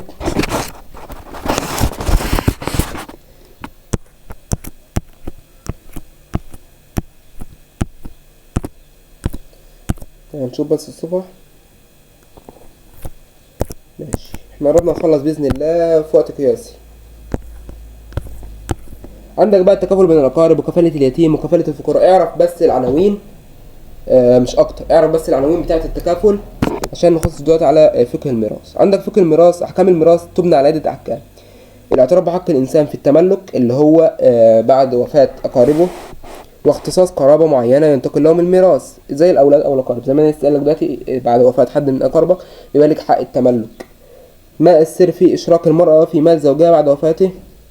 السر في ذلك إن المرأة بتشارك بشكل مباشر وغير مباشر في تحصيل هذه الثروة، يعني إنها بتخلف وبتخدم أولاده وبتخدمه، وذلك بيكون ليها حق إنها تورث في زوجها بعد ما يموت، وبذلك وفرت له الوقت لجمع هذا المال الذي تركه، بما تعلل لما يتساوى نصيب الرجل مع المرأة في الميراث.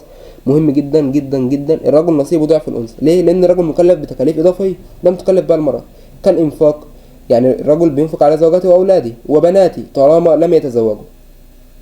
وكمان بتدقيق النظر هتجد أن الرجل دايما عليه التزامات مالية أكتر من الأنثى، فالأنثى معفاة من أي التزام. يعني الأنثى بتكون قاعدة في بيت زوجها معززة مكرمة وهو بيبدأ إن هو يصرف عليه. لماذا يعطي الميراث لقريب المتوفي دون غيره؟ اختصر الإسلام قرابة الميت بالميراث لأن أقارب الميت هم الذين يحملون همه ويبدرون إليه. يعني بالبسيط كده، بالمعنى البسيط، إن هو أهل المتوفي هم أقرب ناس ليه، بيقدموا له، بيحملوا همه، يحصل له حاجة، ودوم بيرتبط بيهم غيرهم، وخاصة أولاده وزوجته والأب والأم والأخوة. طيب عندك بقى أنصبة مهمة جدا في الميراث. نصيب الرجل من زوجته المتوفاة النصف، نصيب المرأة من زوجها المتوفي الربع. آسف، في الأول خالص النصف لو لم يكن له ذرية، ما كانش له أبناء. الربع لو كان له ذرية. نصيب المرأة من زوجها المتوفي الربع لو ما كانش ليه ذرية. التمن لو كان ليه ذرية. تبقى تعرف الحاجات دي كويس. لو كان هناك أكثر من زوجة وللرجل ذرية فهم شركاء في الثمن. إذا كان الرجل يورث كلالة فللأخ والأخت من الأم السدس منفردين، وأما إذا كان أكثر من واحد فهم شركاء في الثلث. وجود الأبناء الذكور والأب والجد يحجب ميراث الأعمام والأخوال. تعرف الحاجات دي كويس جدا عشان الميراث بيسأل فيه. اذكر الأضرار التي يترتب على تجميع الثروة في أيد قليلة. مهم جدا يترتب على تجميع المال في أيد قليلة مفاسد كبيرة، فتسود أخلاق الأنانية في المجتمع، الاستغلال واستعباد الإنسان للإنسان، مما يؤدي لانتشار الحقد والحسد والبغضاء والكراهية. الزكاة واحتساب أنصبة الزكاة. عندك بقى الزكاة ركن من أركان الإسلام، وبتهدف إلى إن أنت بتخرج فلوسك للفقراء والمساكين ليوفروا الملبس والمسكن وغيره. عندك بقى للزكاة جانب معنوية، عشان الزكاة بتسم ايه في انك بتعطي للفقراء، وديا بيقلل من المتشردين، وكمان بتسد عن المدينين، يعني بتسد عجز الناس. طيب بيقولك ما مصارف الزكاة. عندك الجانب المادي للزكاة يتمثل في مصارف الزكاة الثمانية: إنما صدقات للفقراء والمساكين والعاملين عليهم مؤلفة قلوبهم وفي الرقاب والغارمين وفي سبيل الله وابن السبيل.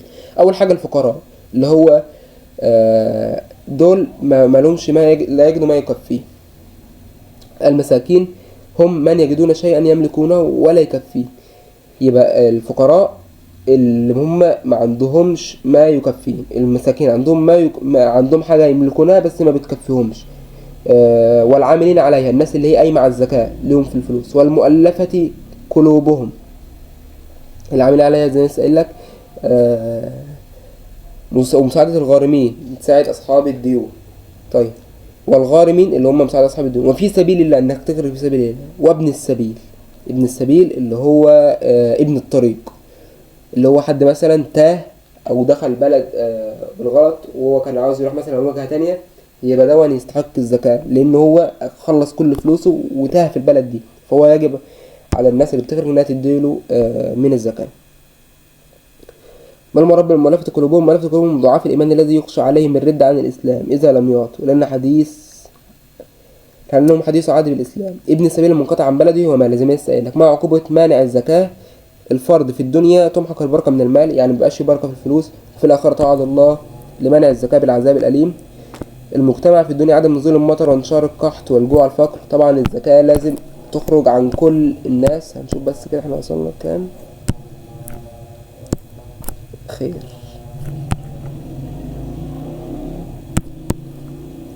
ماشي، عندك بقى من قصة الأنبياء في تحقيق العفة يوسف ابن يعقوب. قصة سيدنا يوسف دي قصة جميلة جدا، اللي هي ولقد همت به وهم بها لولا أن رأى برهان ربه. يعني إيه؟ يعني إن هو كان في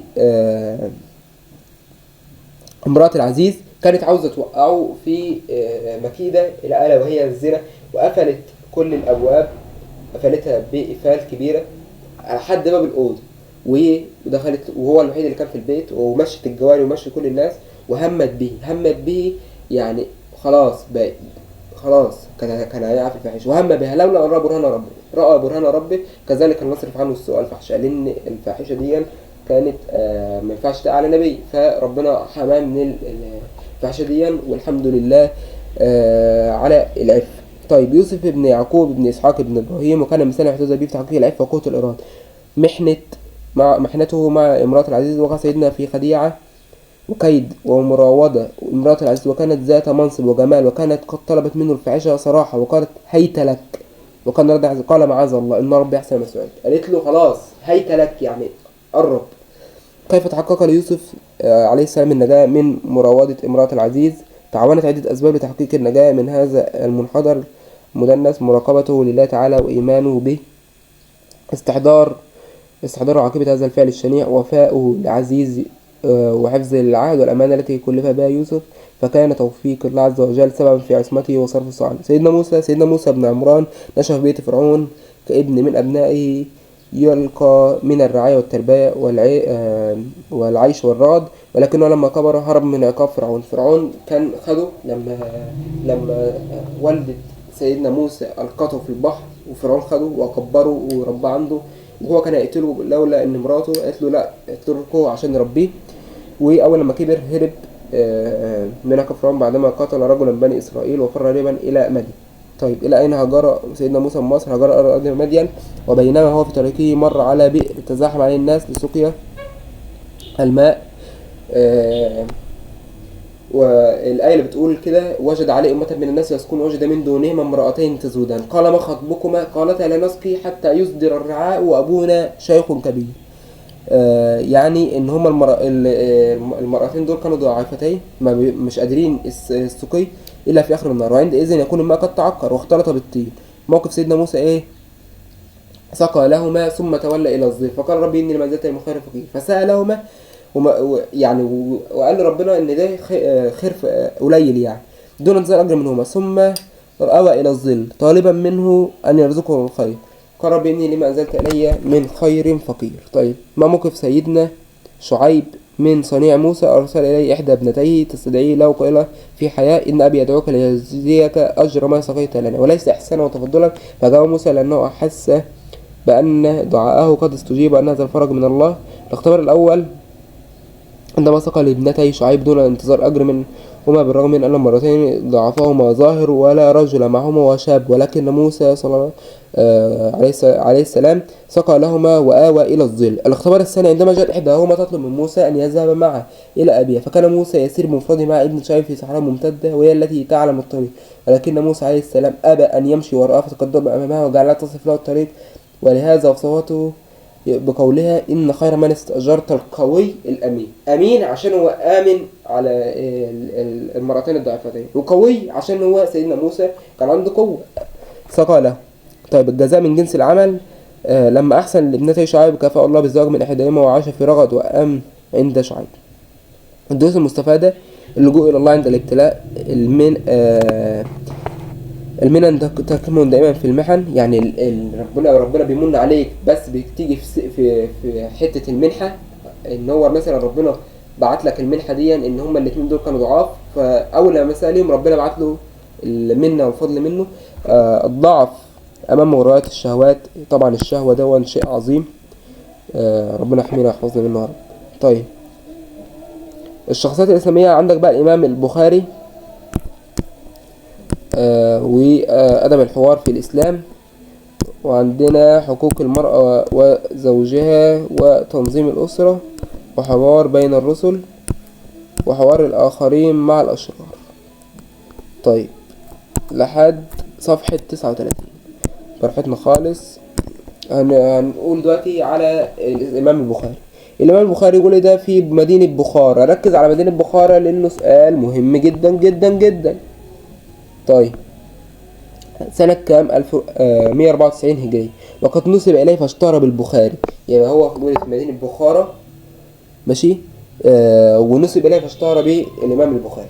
طيب ما ملامح الرحلة العلمية للإمام البخاري؟ ملامح الرحلة العلمية: بدأ دراسته في سن مبكر. يبقى الإمام البخاري بدأ دراسته في سن مبكر، لم يتجاوز 11 من عمره، ما كانش لسه تم 11. لما بلغ 16 سنة السادسة عشر حج إلى مكة وحضر الأشهر شيوخ الحديث في مكة والمدينة، ثم رحل إلى مصر لطلب العلم وانفق 16 عاما الثانية في التجوال بين ربوع آسيا. كان بينتقل بين ربوع آسيا ثم عاد إلى مسقط راسي إلى أن وفاته المنية. بما اشتهر الإمام البخاري: اشتهر بجمع الأحاديث وتصنيفها، وأظهر في اختباره الحديث براعة فائقة، وقد ترك كتابه المشهور الجامع الصحيح الذي يعتبر أجل كتب الإسلام وأفضلها بعد كتاب الله تعالى. كيف رتب الإمام البخاري حديث كتابه صحيح الجامع؟ رتبها على أبواب الفقه، وأظهر في اختياره الحديث براعة فائقة في تدقيقها وتمحيصها حتى بلغ إلى أصح الحديث. ما أقسام كتاب صحيح الجامع؟ قسم البخاري الكتاب إلى 97 كتاب. أول حاجة الوحي، تاني حاجة الإيمان، تالت حاجة العلم، رابع حاجة العبادات، خامس حاجة كتاب التوحيد ليدل على التمسك بالإيمان يصل بالمرء إلى التوحيد الخالص. الإمام البخاري صورة مثلى لحد عاوز يقتدي به في العلم في الأخلاق وكل حاجة. كان البخاري موضع تقدير في البلاد التي زارها، وذلك الأخلاقي التي تمتع بها، فقد كان في غاية الحياء والشجاعة والسخاء والورع والزهد في الدنيا والرغبة في دار البقاء، وكان دائما يردد ويقول: أرجو أن ألقى الله ولا يحاسبني أني اغتبت أحد. يبقى الغيبة شيء عظيم جدا الإمام البخاري ذات نفسه كان بيتجنبه، حتى لو ذكر أمامه راوي سقط أو متروك حديثه لا يقول إنه كاذب، ولكن يقول تأدبا في كلامه نظر. يعني لما كان يكون في كلام في حديث أو في شك، كان بيقول من التأدب بتاعه إن الكلام بتاعه فيه نظر، ما كانش بيقول إنه كاذب أو كذا عشان ما يكتبش حد. وأما عن اجتهاده في طلب العلم فبعد أن حج مكة حضر إلى أشهر شيوخ الحديث في مكة والمدينة، ثم رحل إلى مصر وتجول في ربوع آسيا بجمع الحديث، حيث ظلت رحلته إلى ما يقرب 16 عام. يبقى هو كان عنده 11 سنة بدأ إن هو يجمع الحديث، بعد كده 16 سنة سافر لمكة، وبدأ إن هو 16 سنة التانيين يتنقل بين ربوع مكة بين ربوع آسيا ليجمع الحديث والمدينة. طيب ما أهمية كتاب صحيح البخاري؟ جمع البخاري فيه ما تفرق من حديث الرسول صلى الله عليه وسلم في البلاد المختلفة، فتح به للمحدثين باب التدقيق في الرواية والاقتصار على الصحيح من الأحاديث. استخدام البخاري في جمع الحديث منهجا علميا حدد ملامح ذلك ودلائله. استخدام البخاري منهجا علميا سلفيا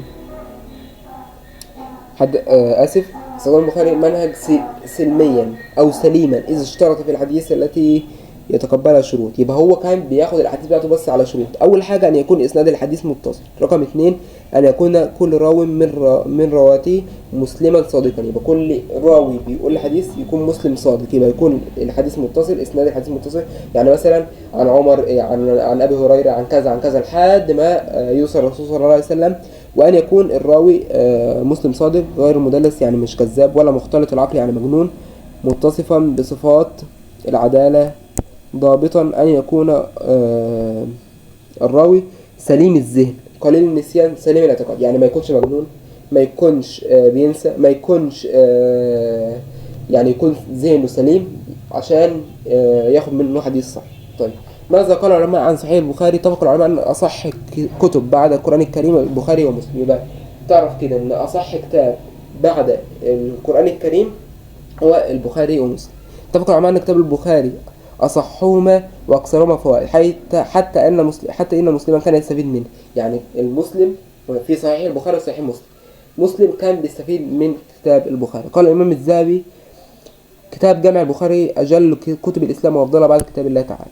اذكر أهم مواطن القدوة في شخصية الإمام البخاري: البحث عن الحقيقة والسعي في طلبها في أي مكان، خدمة الإسلام بجمع حديث النبي صلى الله عليه وسلم وتبوي بها وتقديمها للناس مرجعا يرجع إليه الباحثون في الإسلام.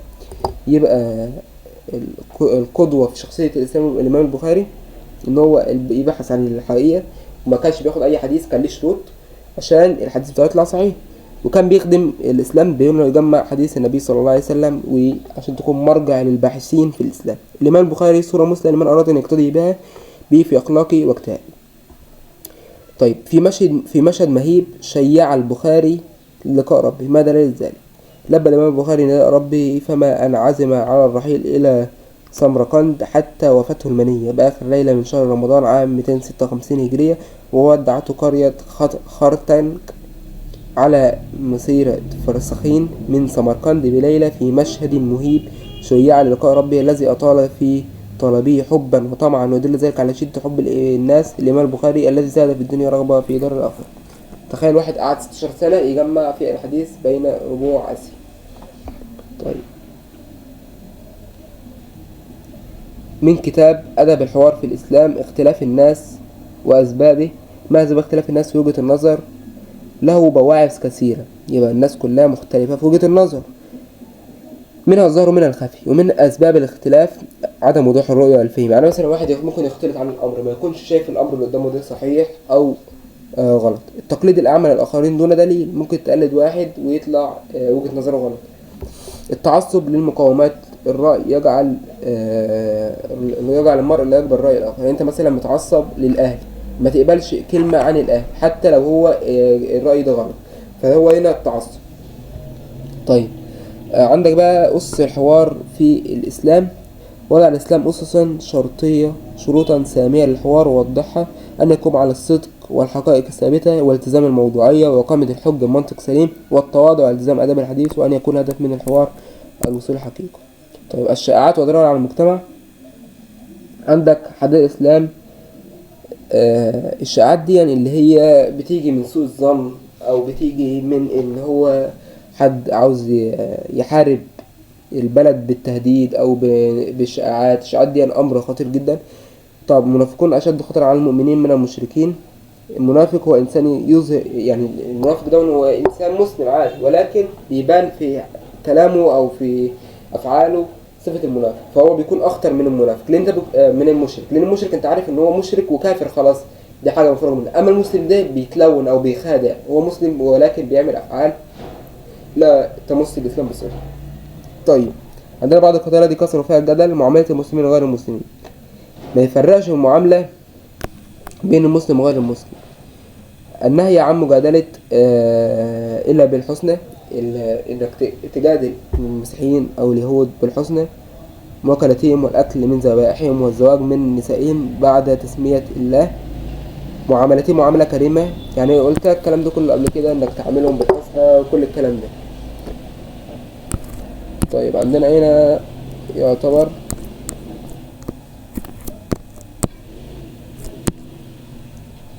آخر 4 صفحات.